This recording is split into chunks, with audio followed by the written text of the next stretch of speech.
Is that not crazy? But I'm back. My charger pulled the whole thing over, and we're still here. We're just at a slightly different angle. So that's how my day has been.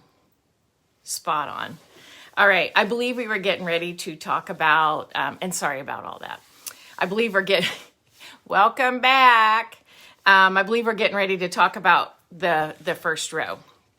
So I want to read you the first row so that you can get the rhythm of this pattern. So if you have your book, you can follow along with me, and I'm going to be reading it on the chart. And here's how it's going to read. And if you can hear a puppy barking in the background, she is, hey Karen, she's upset that she can't be in here with me. Okay, so the pattern says to knit one, and then there's a symbol that references the slip two knits and then pass the slip stitch over. I'm going to call it slip two as I'm reading across here. So knit one, the slip two, yarn over, knit one, yarn over, the slip two, yarn over, knit one, yarn over, the slip two, yarn over, knit one, yarn over, the slip two. Can you hear the pattern that's happening? So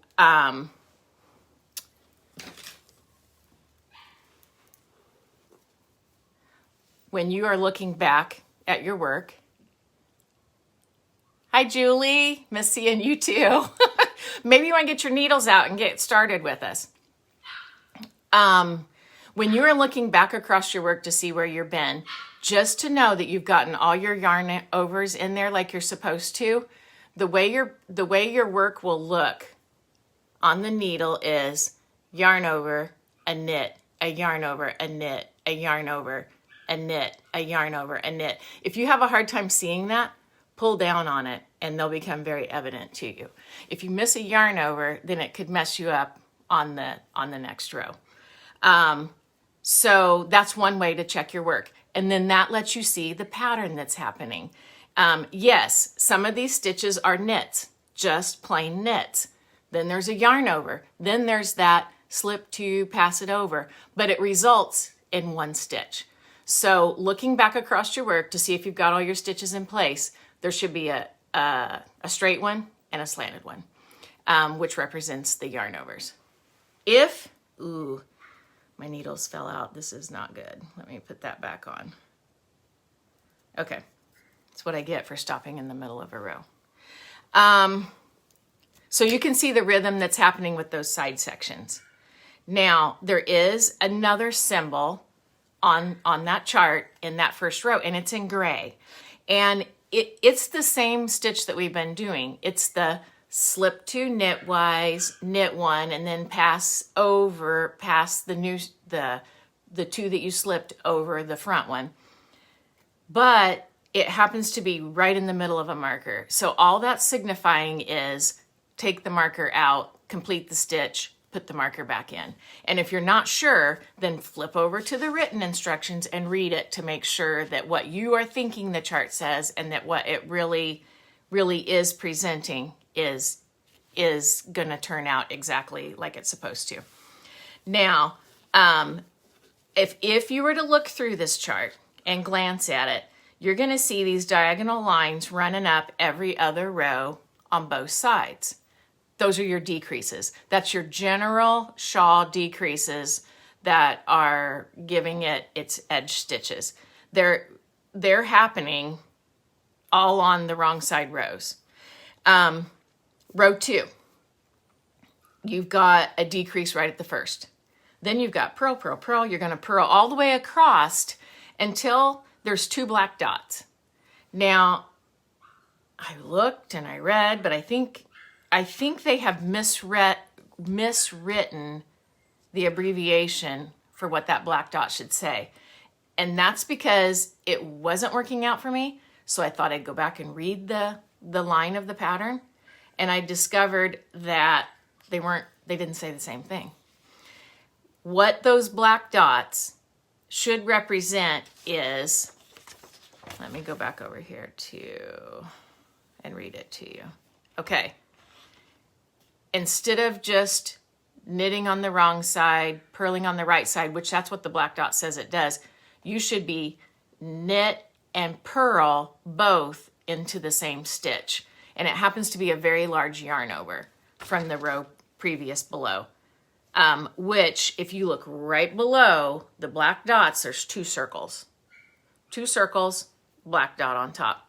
The 2 circles are a double yarn over. So you're not actually losing a stitch there, because when you get up on the next row, you're going to be knitting and purling in it. So it would appear that you've done a large yarn over and lost a stitch, but you're getting it back on the next row. So I wanted to bring that to your attention. And if we find out any other places where there's something that just doesn't seem to be quite right, we can talk it out. All right. That takes us through the bottom part of this pattern. Now, something that is happening here, I feel like it's visually, I can kind of see the pattern emerging. Right here, see if I can show you. Right in these areas, these are stockinette areas right here. And these are going to be some of those holes that we were seeing when you looked at the actual picture of Nettle. See those areas right there? That's the stockinette areas. See those are those holes that we were seeing. See how the chart actually gives you a little bit of a visual reference for how the pattern is going to play out. Now, I like to have little signs along the way to let me know that I'm going in the right direction. And I don't know about you, so I feel like that's part of my job, is to just give you little flags and little clues that you can look out for. And if you did the swatch, then it will be more apparent that you're staying in pattern like you're supposed to. But if you don't, you may need something to just reassure you that you're headed down the right road. And that reassurance would be that your lines, there is a definite line running in this pattern. There's an open work, a line, open work, and a line. And you want to see that as the pattern is emerging. Now, let me bring this up here and show you exactly what I'm talking about. Can you see the openness, the line, the openness, the line, the openness, the line, the openness, the line, the openness, the line.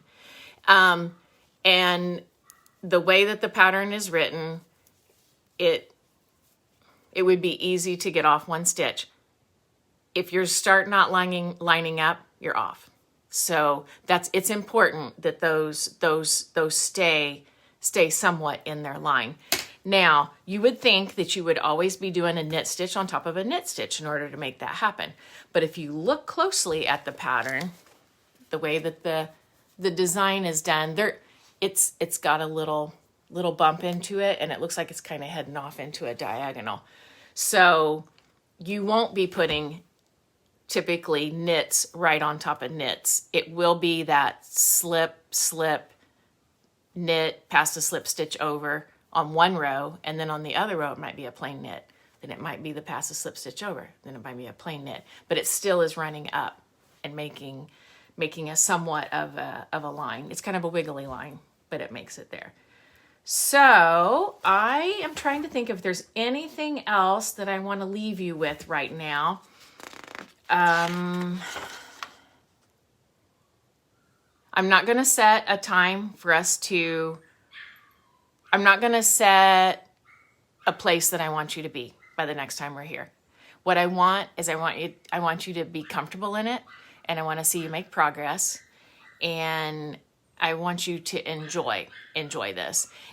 During this time of quarantine, when we can sit around and worry and fret and stew a lot, this will be a good thing to take your mind off of it, because when you're working on this, you're probably not going to think about a whole lot else as you're getting that pattern down. It'll be fun to see how that all of a sudden we fall into the rhythm and things just start flowing out.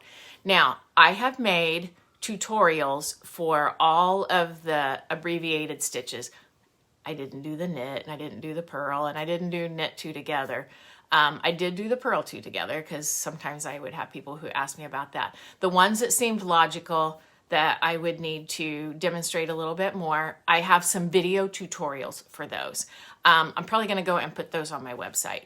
And I will go onto my website and I will do a little bit of a written summary of where we're at and those little road signs to look out for as we're taking off across this. And then also get you hooked up with the other two patterns that I mentioned on the beginning of the other video before the whole thing like fell over and we went crazy.